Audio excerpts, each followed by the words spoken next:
شروع اللہ کے نام سے جو بڑا مہربان نہایت رحم والا ہے۔ لوگو اپنے پروردگار سے ڈرو کہ قیامت کا زلزلہ ایک حادثہ عظیم ہے۔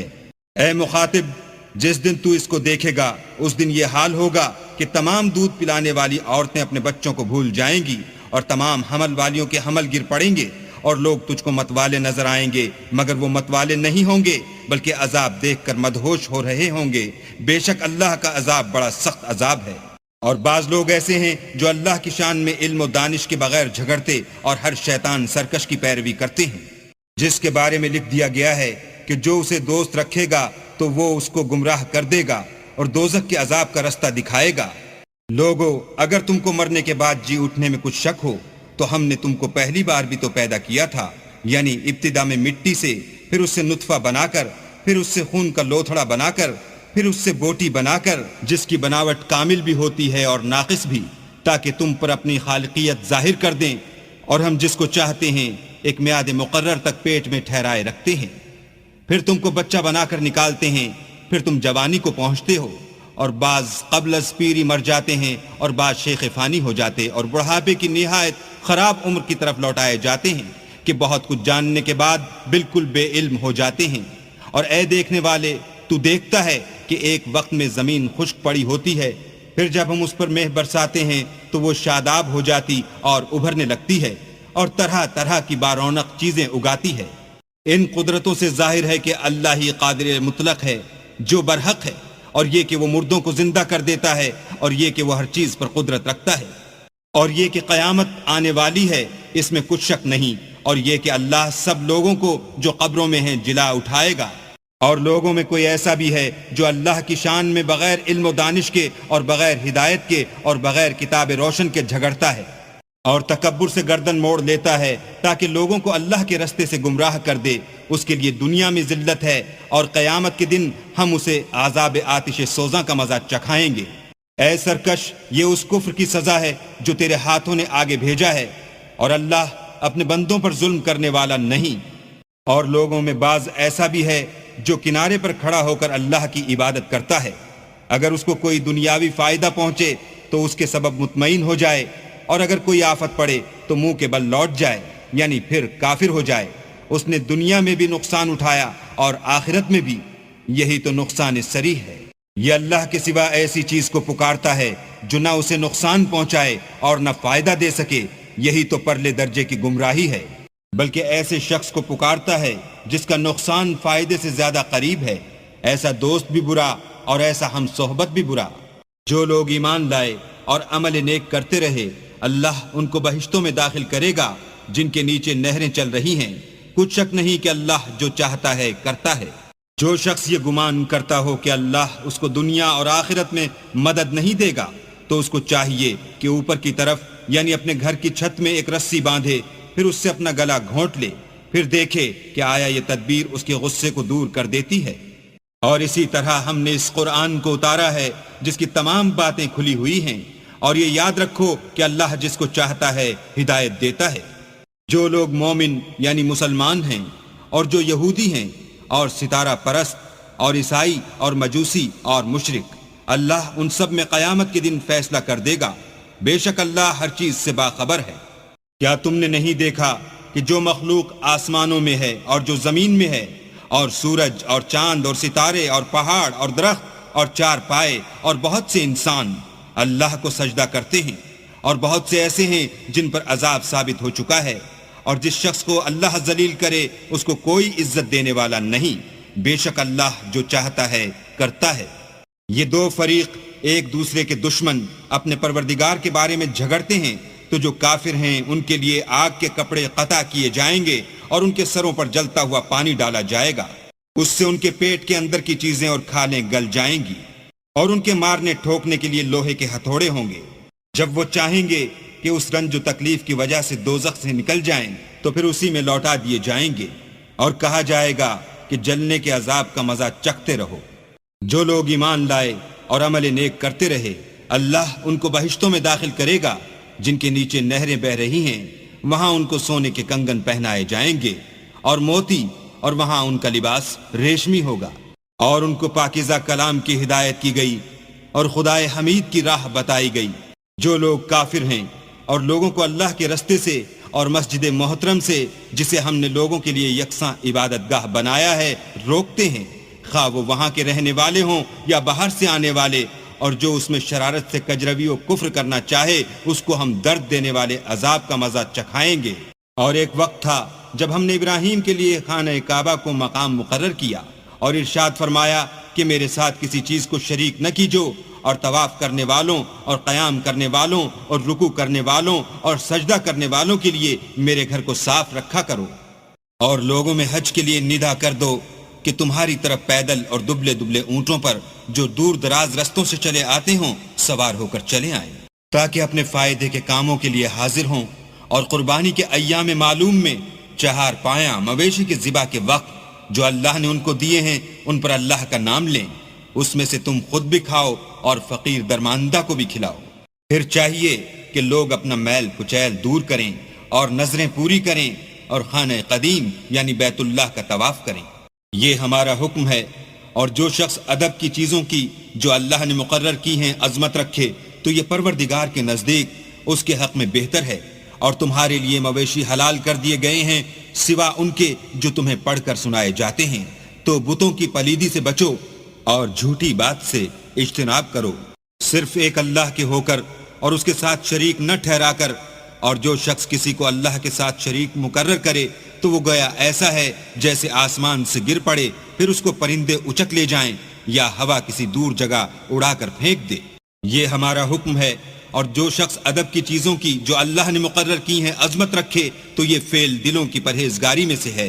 ان میں ایک وقت مقرر تک تمہارے لیے فائدے ہیں، پھر ان کو خانہ قدیم یعنی بیت اللہ تک پہنچنا اور ذبح ہونا ہے۔ اور ہم نے ہر ایک امت کے لیے قربانی کا طریق مقرر کر دیا ہے، تاکہ جو مویشی 4 پائے اللہ نے ان کو دیے ہیں ان کے ذبح کرنے کے وقت ان پر اللہ کا نام لیں، سو تمہارا معبود ایک ہی ہے، تو اسی کے فرما بردار ہو جاؤ اور عاجزی کرنے والوں کو خوشخبری سنا دو۔ یہ وہ لوگ ہیں کہ جب اللہ کا نام لیا جاتا ہے تو ان کے دل ڈر جاتے ہیں، اور جب ان پر مصیبت پڑتی ہے تو صبر کرتے ہیں اور نماز آداب سے پڑھتے ہیں، اور جو مال ہم نے ان کو عطا فرمایا ہے اس میں سے نیک کاموں میں خرچ کرتے ہیں۔ اور قربانی کے اونٹوں کو بھی ہم نے تمہارے لیے شعائر خدا مقرر کیا ہے، ان میں تمہارے لیے فائدے ہیں، تو قربانی کرنے کے وقت قطار باندھ کر ان پر خدا کا نام لو،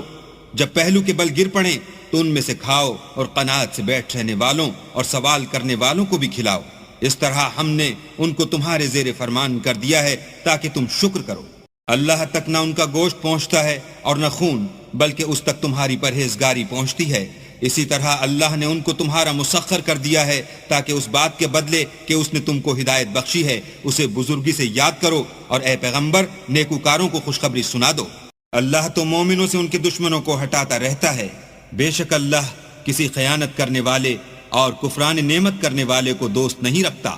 جن مسلمانوں سے خواہ مخواہ لڑائی کی جاتی ہے ان کو اجازت ہے کہ وہ بھی اڑیں، کیونکہ ان پر ظلم ہو رہا ہے، اور اللہ ان کی مدد کرے گا، وہ یقیناً ان کی مدد پر قادر ہے۔ یہ وہ لوگ ہیں کہ اپنے گھروں سے ناحق نکال دیے گئے، انہوں نے کچھ قصور نہیں کیا، ہاں یہ کہتے ہیں کہ ہمارا پروردگار اللہ ہے۔ اور اگر اللہ لوگوں کو ایک دوسرے سے نہ ہٹاتا رہتا تو راہبوں کے صومعے اور عیسائیوں کے گرجے اور یہودیوں کے عبادت خانے اور مسلمانوں کی مسجدیں جن میں اللہ کا بہت سا ذکر کیا جاتا ہے گرائی جا چکی ہوتی۔ اور جو شخص اللہ کی مدد کرتا ہے اللہ اس کی ضرور مدد کرتا ہے، بے شک اللہ توانا اور غالب ہے۔ یہ وہ لوگ ہیں کہ اگر ہم ان کو ملک میں دسترس دیں تو نماز پڑھیں اور زکوٰۃ ادا کریں اور نیک کام کرنے کا حکم دیں اور برے کاموں سے منع کریں، اور سب کاموں کا انجام اللہ ہی کے اختیار میں ہے۔ اور اگر یہ لوگ تم کو جھٹلاتے ہیں تو ان سے پہلے نوح کی قوم اور عاد اور سمود بھی اپنے پیغمبروں کو جھٹلا چکے ہیں، اور قوم ابراہیم اور قوم لوط بھی، اور مدین کے رہنے والے بھی، اور موسیٰ بھی تو جھٹلائے جا چکے ہیں، لیکن میں کافروں کو مہلت دیتا رہا، پھر ان کو پکڑ لیا تو دیکھ لو کہ میرا عذاب کیسا سخت تھا۔ اور بہت سی بستیاں ہیں کہ ہم نے ان کو تباہ کر ڈالا کہ وہ نافرمان تھیں، سو وہ اپنی چھتوں پر گری پڑی ہیں، اور بہت سے کنویں بیکار اور بہت سے محل ویران پڑے ہیں۔ کیا ان لوگوں نے ملک میں سیر نہیں کی تاکہ ان کے دل ایسے ہوتے کہ ان سے سمجھ سکتے اور کان ایسے ہوتے کہ ان سے سن سکتے؟ بات یہ ہے کہ آنکھیں اندھی نہیں ہوتی بلکہ دل جو سینوں میں ہیں وہ اندھے ہوتے ہیں۔ اور یہ لوگ تم سے عذاب کے لیے جلدی کر رہے ہیں، اور اللہ اپنا وعدہ ہرگز خلاف نہیں کرے گا، اور بے شک تمہارے پروردگار کے نزدیک ایک روز تمہارے حساب کی روح سے 1000 برس کے برابر ہے۔ اور بہت سی بستیاں ہیں کہ میں ان کو مہلت دیتا رہا اور وہ نافرمان تھیں، پھر میں نے ان کو پکڑ لیا اور میری ہی طرف لوٹ کر آنا ہے۔ اے پیغمبر کہہ دو کہ لوگو میں تم کو کھلم کھلا نصیحت کرنے والا ہوں، تو جو لوگ ایمان لائے اور کام نیک کیے ان کے لیے بخشش اور آبرو کی روزی ہے، اور جن لوگوں نے ہماری آیتوں میں اپنے ذوم باطل میں ہمیں عاجز کرنے کے لیے سعی کی وہ اہل دوزخ ہیں۔ اور ہم نے تم سے پہلے کوئی رسول اور نبی نہیں بھیجا مگر اس کا یہ حال تھا کہ جب وہ کوئی آرزو کرتا تھا تو شیطان اس کی آرزو میں وسوسہ ڈال دیتا تھا، تو جو وسوسہ شیطان ڈالتا ہے اللہ اس کو دور کر دیتا ہے، پھر اللہ اپنی آیتوں کو مضبوط کر دیتا ہے، اور اللہ علم والا اور حکمت والا ہے۔ غرض اس سے یہ ہے کہ جو وسوسہ شیطان ڈالتا ہے اس کو ان لوگوں کے لیے جن کے دلوں میں بیماری ہے اور جن کے دل سخت ہیں ذریعہ آزمائش ٹھہرائے، بے شک ظالم پرلے درجے کی مخالفت میں ہیں۔ اور یہ بھی غرض ہے کہ جن لوگوں کو علم عطا ہوا ہے وہ جان لیں کہ وہ یعنی وہی تمہارے پروردگار کی طرف سے حق ہے، تو وہ اس پر ایمان لائیں اور ان کے دل اللہ کے آگے عاجزی کریں، اور جو لوگ ایمان لائے ہیں اللہ ان کو سیدھے رستے کی طرف ہدایت کرتا ہے۔ اور کافر لوگ ہمیشہ اس سے شک میں رہیں گے یہاں تک کہ قیامت ان پر ناگہاں آ جائے یا ایک نامبارک دن کا عذاب ان پر آ واقع ہو۔ اس روز بادشاہی اللہ ہی کی ہوگی اور وہ ان میں فیصلہ کر دے گا، تو جو لوگ ایمان لائے اور عمل نیک کرتے رہے وہ نعمت کے باغوں میں ہوں گے، اور جو کافر ہوئے اور ہماری آیتوں کو جھٹلاتے رہے ان کے لیے ذلیل کرنے والا عذاب ہوگا۔ اور جن لوگوں نے اللہ کی راہ میں ہجرت کی پھر مارے گئے یا مر گئے ان کو اللہ اچھی روزی دے گا، اور بے شک اللہ سب سے بہتر رزق دینے والا ہے۔ وہ ان کو ایسے مقام میں داخل کرے گا جسے وہ پسند کریں گے، اور اللہ تو جاننے والا اور بردبار ہے۔ یہ بات اللہ کے ہاں ٹھہر چکی ہے، اور جو شخص کسی کو اتنی ہی ایذا دے جتنی ایذا اس کو دی گئی، پھر اس شخص پر زیادتی کی جائے تو اللہ اس کی مدد کرے گا، بے شک اللہ معاف کرنے والا اور بخشنے والا ہے۔ یہ اس لیے کہ اللہ رات کو دن میں داخل کرتا ہے اور دن کو رات میں داخل کرتا ہے، اور اللہ تو سننے والا دیکھنے والا ہے۔ یہ اس لیے کہ اللہ ہی برحق ہے، اور جس چیز کو کافر اللہ کے سوا پکارتے ہیں وہ باطل ہے، اور اس لیے کہ اللہ رفیع الشان اور بڑا ہے۔ کیا تم نہیں دیکھتے کہ اللہ آسمان سے مہ برساتا ہے تو زمین سرسبز ہو جاتی ہے؟ بے شک اللہ مہربان اور خبردار ہے۔ جو کچھ آسمانوں میں ہے اور جو کچھ زمین میں ہے اسی کا ہے، اور بے شک اللہ بے نیاز اور قابل ستائش ہے۔ کیا تم نہیں دیکھتے کہ جتنی چیزیں زمین میں ہیں سب اللہ نے تمہارے زیر فرمان کر رکھی ہیں، اور کشتیاں بھی جو اسی کے حکم سے دریا میں چلتی ہیں، اور وہ آسمان کو تھامے رہتا ہے کہ زمین پر نہ گر پڑے مگر اس کے حکم سے۔ بے شک اللہ لوگوں پر نہایت شفقت کرنے والا مہربان ہے۔ اور وہی تو ہے جس نے تم کو حیات بخشی، پھر تم کو مارتا ہے، پھر تمہیں زندہ بھی کرے گا، اور انسان تو بڑا ناشکر ہے۔ ہم نے ہر ایک امت کے لیے ایک شریعت مقرر کر دی ہے جس پر وہ چلتے ہیں، تو یہ لوگ تم سے اس امر میں جھگڑا نہ کریں، اور تم لوگوں کو اپنے پروردگار کی طرف بلاتے رہو، بے شک تم سیدھے رستے پر ہو۔ اور اگر یہ تم سے جھگڑا کریں تو کہہ دو کہ جو عمل تم کرتے ہو اللہ ان سے خوب واقف ہے۔ جن باتوں میں تم اختلاف کرتے ہو اللہ تم میں قیامت کے روز ان کا فیصلہ کر دے گا۔ کیا تم نہیں جانتے کہ جو کچھ آسمان اور زمین میں ہے اللہ اس کو جانتا ہے؟ یہ سب کچھ کتاب میں لکھا ہوا ہے، بے شک یہ سب اللہ کو آسان ہے۔ اور یہ لوگ اللہ کے سوا ایسی چیزوں کی عبادت کرتے ہیں جن کی اس نے کوئی سند نازل نہیں فرمائی، اور نہ ان کے پاس اس کی کوئی دلیل ہے، اور ظالموں کا کوئی بھی مددگار نہیں ہوگا۔ اور جب ان کو ہماری آیتیں پڑھ کر سنائی جاتی ہیں تو ان کی شکل بگڑ جاتی ہے، اور تم ان کے چہروں میں صاف طور پر ناخوشی کے آثار دیکھتے ہو۔ قریب ہوتے ہیں کہ جو لوگ ان کو ہماری آیتیں پڑھ کر سناتے ہیں ان پر حملہ کر دیں۔ کہہ دو کہ میں تم کو اس سے بھی بری چیز بتاؤں، وہ دوزخ کی آگ ہے جس کا اللہ نے کافروں سے وعدہ کیا ہے، اور وہ برا ٹھکانہ ہے۔ لوگوں ایک مثال بیان کی جاتی ہے، اسے غور سے سنو کہ جن لوگوں کو تم اللہ کے سوا پکارتے ہو وہ ایک مکھی بھی نہیں بنا سکتے، اگرچہ اس کے لیے سب مجتمع ہو جائیں، اور اگر ان سے مکھی کوئی چیز چھین لے جائے تو اسے اس سے چھڑا نہیں سکتے۔ طالب اور مطلوب یعنی عابد اور معبود دونوں گئے گزرے ہیں۔ ان لوگوں نے اللہ کی قدر جیسی کرنی چاہیے تھی نہیں کی۔ کچھ شک نہیں کہ اللہ زبردست اور غالب ہے۔ اللہ فرشتوں میں سے پیغام پہنچانے والے منتخب کر لیتا ہے اور انسانوں میں سے بھی، بے شک اللہ سننے والا اور دیکھنے والا ہے۔ جو ان کے آگے ہے اور جو ان کے پیچھے ہے وہ اس سے واقف ہے، اور سب کاموں کا رجوع اللہ ہی کی طرف ہے۔ مومنو، رکوع کرتے اور سجدے کرتے اور اپنے پروردگار کی عبادت کرتے رہو اور نیک کام کرو تاکہ فلاح پاؤ، اور اللہ کی راہ میں جہاد کرو جیسا جہاد کرنے کا حق ہے۔ اس نے تم کو برگزیدہ کیا ہے اور تم پر دین کی کسی بات میں تنگی نہیں کی، اور تمہارے لیے تمہارے باپ ابراہیم کا دین پسند کیا۔ اسی نے پہلے یعنی پہلی کتابوں میں تمہارا نام مسلمان رکھا تھا، اور اس کتاب میں بھی وہی نام رکھا ہے۔ تو جہاد کرو تاکہ پیغمبر تمہارے بارے میں شاہد ہوں اور تم لوگوں کے مقابلے میں شاہد ہو، اور نماز پڑھو اور زکوٰۃ دو اور اللہ کی دین کی رسی کو پکڑے رہو، وہی تمہارا دوست ہے اور خوب دوست اور خوب مددگار ہے۔